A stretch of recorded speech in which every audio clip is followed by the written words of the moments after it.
काँग्रेस, उबाटा आणि रिपाई मिळून ही निवडणूक लढत आहोत आणि जवळपास 74 सीट्स ह्या काँग्रेस पक्ष लढणार आहेत आणि 13 हे मित्रपक्ष लढणार आहेत.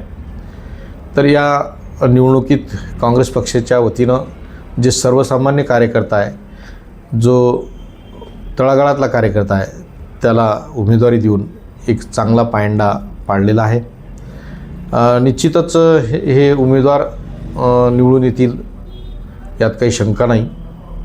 अजून प्रचाराची सुरुवात झालेली नाही, म्हणून येणाऱ्या काळात लवकरच प्रचाराची सुरुवात होऊन समन्वयानं आम्ही ही निवडणूक लढवणार आहोत.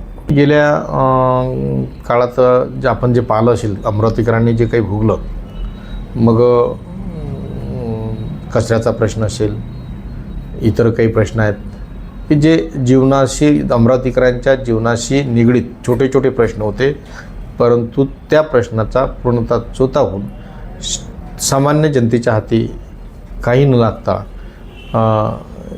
काहीतरी राजकीय शक्ती तिथं काम करत होती आणि ती सुप्तपणानं स्वतःचेच कार्यकर्ते किंवा स्वतःच ते आपले पोट भरत होते. पण पाहिलं असेल तर बाकी इतर पक्षातच जो काही गोंधळ झाला, कुठं मारामाऱ्या झाल्या, कुठं रडणं झालं, कुठं रुसेफुगे खूप मोठ्या प्रमाणावर झाले आणि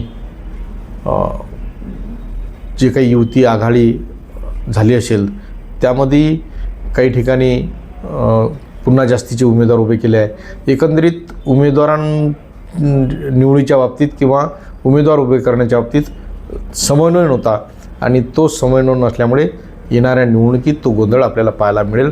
कारण जिथं त्यांना काही सीट सोडल्या गेल्या त्या सीटवर त्यांनी सुद्धा दुसऱ्या मित्रपक्षांनी सुद्धा तिथं उमेदवार उभे केले, म्हणून तो गोंधळ येणाऱ्या काळात आपल्याला पाहायला मिळेल. परिवर्तन निश्चित घडेल.